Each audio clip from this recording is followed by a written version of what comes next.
নমস্কার বন্ধুরা, আমি প্রিয়াঙ্কা। আমার চ্যানেলে তোমাদের সবাইকে স্বাগত। আর শীতের সন্ধ্যায় মোমো খেতে কার না ভালো লাগে বলো তো তোমরা বন্ধুরা। আর ঝটপট তাই বানিয়ে ফেললাম গন্ধরাজ মোমো, মানে গন্ধরাজ চিকেন মোমো। আজকে আমরা এই মোমোটা তোমাদেরকে বানিয়ে দেখাবো। এখানে স্যুপের জন্য সবজি কাটা আছে, কেটে আগে থেকেই রাখা ছিল, রেডি করে রেখেছি। আর এখানে দেখো পেঁয়াজ, আদা, রসুন সব ছাড়িয়ে কোচানো আছে গ্রেটারের মধ্যে। আর একটি গন্ধরাজ লেবু নিয়েছি, সেটা বাইরের শুধু সবুজ খোসাটা নেব যাতে ফ্লেভারটা হওয়ার জন্য, কারণ সব সাদা নিয়ে নিলে একটু তিতো ভাবও হতে পারে। তো সেই জন্য শুধু সবুজ ভাবটা নিয়ে আমরা মোমো তৈরি করব। তো এখানে দেখো চিকেনের পুর তৈরি করা হয়ে গেছে। তো এখানে আমি ব্লেন্ডার থেকে একটু ব্লেন্ড করে নিচ্ছি। আর এখানে চিকেনের স্যুপের জন্য মাংস, যেহেতু অনেকটা মাংস নিয়েছি সেই জন্য অল্প অল্প করে গ্রেটারে গ্রেট করছি। আর এখানে দেখো এখানে একটু হাত দিয়ে ভালো করে মিক্স করে নেব, যেহেতু মাংসর অনেকটাই ছাড়া ছাড়া আছে সেই জন্য ভালো করে একটু হাত দিয়ে মেখে পুরটা আমি তৈরি করে নিচ্ছি। আর তারপরে একটু গোলমরিচ গুঁড়ো দেব আর একটু নুন দেব। তো এখন আমি গোলমরিচ গুঁড়ো দিয়ে দিয়েছি, দিয়ে আর একটু মেখে নেবো হাত দিয়ে। আর এখানে দেখো ধনেপাতা ব্লেন্ড করা হচ্ছে, কারণ ফুড কালারটা মানে পাইনি বাজারে, তো ওটা এমনিতেও না দেওয়াই ভালো। সেই জন্য ধনেপাতাটাকে একদম ব্লেন্ড করে আর চা ছাঁকনিতে ছেঁকে সেই রসটা আমি বের করে নিয়েছি। যেহেতু এটা অর্গ্যানিকভাবেই করব সেই জন্য ওই রকমভাবেই করছি। তোমরা চাইলে ফুড কালার দিতে পারো, যেহেতু বাচ্চা খাবে সেই জন্য অর্গ্যানিকভাবেই করলাম। আমি কোনো কেমিক্যাল মেশালাম না এতে হয়তো টেস্টটা একটু অন্যরকম হবে। আমি শুধুমাত্র কালারটা করার জন্যই কিন্তু ময়দাতে ধনেপাতার এই জলটা দিয়েছি।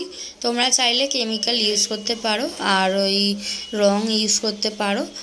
আর আমার ময়দা মাখা কমপ্লিট হয়ে গেছে। এবার আমি ছোট ছোট লেচি করে নেবো, নিয়ে এবার এগুলো একটু লুচির মতো বেলে নেবো। একদম পাতলা পাতলা করে বেলে নেবো। ছোট ছোট লেচি যেহেতু করেছি তো বেলতেও একটু অসুবিধা হবে। অল্প অল্প একটু ময়দা নিয়ে তারপরে একটু চেপে চেপে আস্তে আস্তে করে বেলে নেবে, ছোট ছোট করে বেলে নিয়ে সেই ময়দার মধ্যে চিকেনের যে পুরটা আছে সেটা পুরটা দিয়ে তোমরা বিভিন্ন রকমের শেপ দিতে পারো। যেমন দেখো আমি এখানে অনেক রকম শেপ করেছি, তো কোনোটা গোল করেছি, কোনোটা লম্বা করেছি, ঠিক আছে, অনেক রকম ডিজাইনও করেছি। তোমরা এগুলো নিজেদের মতো ডিজাইন করে নিতে পারো, যে যেরকম পারবে সেরকমভাবেই করতে পারো। তো এখানে দেখো আমার অলরেডি অনেকটা মোমো আমার তৈরি হয়ে গেছে। এবার আমি স্যুপের জন্য রেডি করব। আর এখানে দেখো গামলাতে স্যুপের জন্য বিভিন্ন সবজি, এতে অনেক রকম কিন্তু সবজি আছে, যেমন বাঁধাকপি, গাজর, বিনস, ধনেপাতা, তারপরে চিকেন আছে, ডিমও দেব, আর গোলমরিচ গুঁড়ো আর লবণও দেওয়া আছে। আর তারপরে স্যুপের ওপরটা একটু ফুটে গেলেই জলটা তারপরে, আর এই রকম পদ্ধতিতেই করব আমি, যেহেতু আমার কোনো স্টিম মেকার নেই মোমোর, সেই জন্য আমি ঘরোয়া পদ্ধতিতেই করছি। আর মোমোগুলো দিয়ে দেবো, দিয়ে প্রায় 20 মিনিট কি 30 মিনিট এরকম আমি অপেক্ষা করব। তো তখন তার মধ্যে মোমো রেডি হয়ে যাবে। আমি সব আস্তে আস্তে মোমোগুলো দিয়ে দিচ্ছি, দিয়ে সব একসাথেই দেব, কারণ যেহেতু অনেকটাই কম করেছি, ঘরোয়া এতে করেছি অনেকটাই কমে করেছি। আর অনেকজনের হলে একটু একটু মানে দুভাগে করতাম। তো দেখো এখানে রেডি হয়ে গেছে আমার মোমো। তো পুরো সেম একদম কালার এসছে, যেহেতু ধনেপাতার রসটা দিয়েছিলাম কালারটা আনার জন্য। গন্ধরাজ লেবু যেহেতু মোমো, তো একটু গ্রিন না হলে ভালো লাগবে না। আর এখানে দেখো প্লেটে সাজিয়ে নিচ্ছি।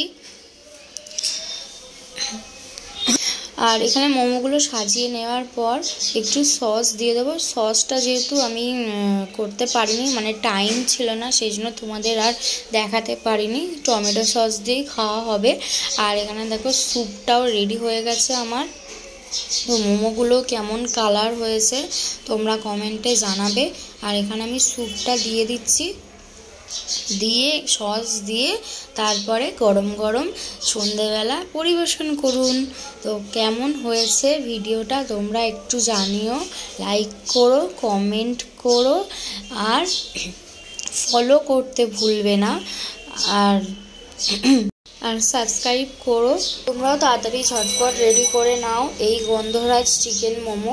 তো এখন আমরা এবার খাবো। তো দেখো এখানে আমরা এখন টেস্ট করছি যে কেমন হয়েছে। তো যদি ভালো লাগে তো লাইক করো, শেয়ার করো, কমেন্ট করো, আর পাশে থেকো।